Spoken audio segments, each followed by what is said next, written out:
একটা মেয়ে যখন ঘরে জন্ম নেয় তখন ওই মেয়েটা কিন্তু বাবা মায়ের রাজকন্যা হিসেবে অনেক আদর যত্ন আর ভালোবাসায় বেড়ে ওঠে।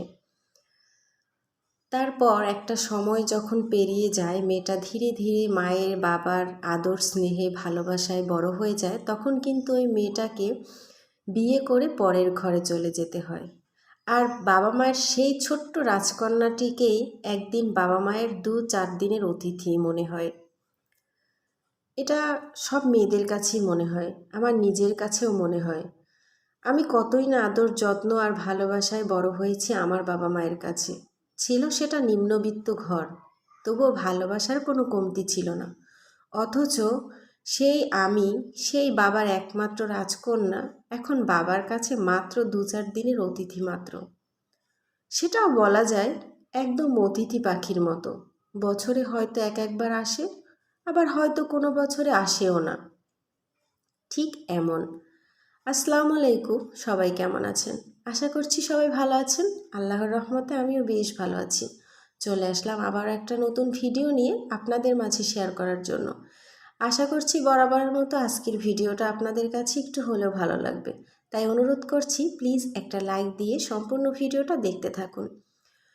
নতুন কোনো বন্ধু যদি আমার চ্যানেলে এসে থাকেন তাহলে বলবো, এই ধরনের লাইফস্টাইল ভিডিও, সাদামাটা জীবনযাপনের ভিডিও যদি আপনার এতটুকু ভালো লেগে থাকে, তাহলে আপনি চাইলে আমার চ্যানেলটা সাবস্ক্রাইব করে পাশে থাকা বেল বাটনের অল অপশনটা সিলেক্ট করে রাখতে পারেন।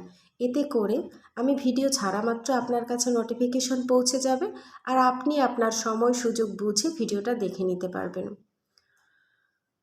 আজকে সকাল থেকে মনটা ভীষণ খারাপ। আব্বুর কথা ভীষণ মনে পড়ছে। মনে হচ্ছে সমস্ত কাজ ফেলে রেখে, সমস্ত দায়িত্ব কাঁধ থেকে ঝেড়ে ফেলে দৌড়ে ছুটে গিয়ে চলে যাই আমার বাবার কাছে। আর বাবার কাছে গিয়ে বাবাকে জড়িয়ে ধরি, 2-4 দিন বাবার কাছে গিয়ে থাকি। বড্ড বাবার কাছে যেতে মন চাইছে, কিন্তু কি আর করার, চাইলেই তো আর যাওয়া সম্ভব নয়। সেই বাবার ছোট্ট রাজকন্যাটি দেখতে দেখতে তো এখন অনেকটা বড় হয়ে গেছে। তার কাঁধে যে এখন অনেক দায়িত্ব, সংসারের দায়িত্ব, সন্তান সামলানোর দায়িত্ব। এখন আর বাবা মায়ের কথা মনে করারও 1 মিনিট সময় যে তার নেই। তো কি আর করার, মন খারাপ নিয়েই থাকতে হবে। মনের মধ্যের কষ্ট, চাপা কষ্ট, বুক ভরা ব্যথা আর মনের অজানা অজানা কথা নিয়েই আমাকে সব কাজ সামলে নিতে হবে।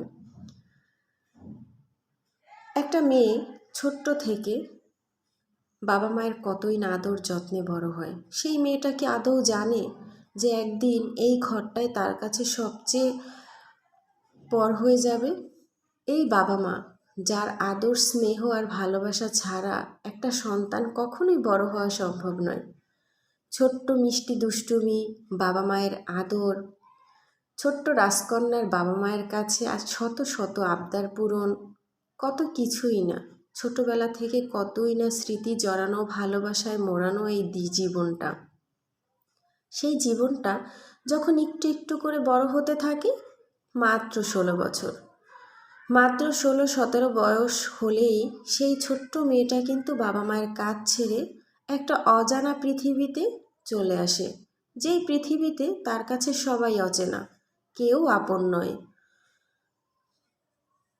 এপাশে ওপাশে চারদিকে যাকেই দেখে সেই কিন্তু অচেনা।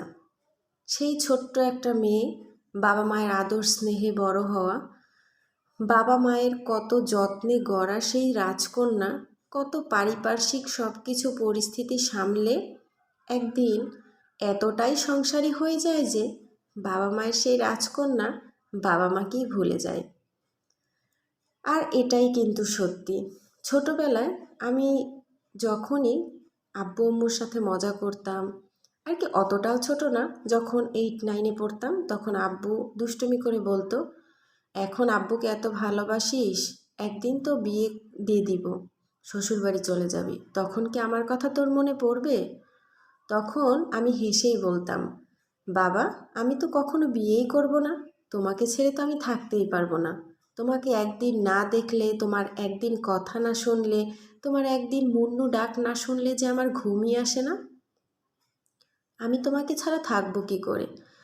এই কথা বলতাম। তখন আমার আব্বু হেসে বলতো, ধুর বোকা, এই কথাটাই একদিন পাল্টে যাবে। সময় আর পরিস্থিতির সাথে সব কিছু মিলে যাবে। তুই দেখবি, এখন তো তুই এই কথা বলিস, এমন একদিন আসবে যেদিন আমি তোকে আমার কাছে ডাকলেও তুই একদিন সময় করে আসতেই চাইবি না নিজের সংসার ছেড়ে। আজ কিন্তু সেই কথাটা মিলে যাচ্ছে। বাবার কথা অনেক মনে পড়ছে, বাবাকে দেখতে মন চাইছে, বাবার কাছে কিছু সময় থাকতে মন চাইছে। তবুও কেন আমি যে বাবার কাছে যেতে পারছি না?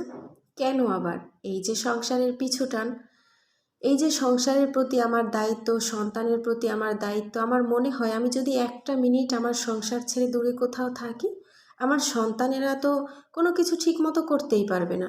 না ঠিকমতো খেতে পারবে, না ঠিকমতো ঘুমাতে পারবে, ওরা তো কিছুই নিজে হাতে করতে পারে না।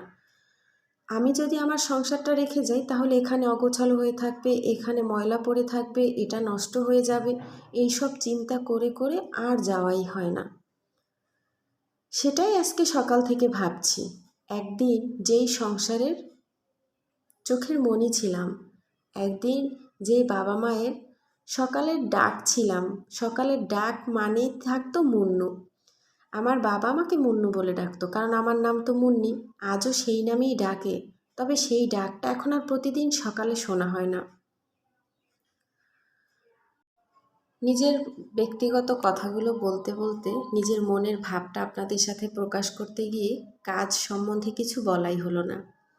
আপনাদের সাথে কথা বলতে গিয়ে সংসারের অনেকগুলো কাজ কিন্তু করে ফেলেছি। আসলে বড্ড ইমোশনাল হয়ে গিয়েছিলাম কথাগুলো বলতে গিয়ে। তো আমার আজকের ভিডিও আপনাদের কাছে কেমন লাগলো অবশ্যই কমেন্টের মাধ্যমে জানাবেন। আজকের ভিডিও এই পর্যন্তই ছিল, দেখা হবে নতুন কোনো ভিডিওতে। সবাই ভালো থাকবেন। আল্লাহ হাফিজ। আসসালামু আলাইকুম।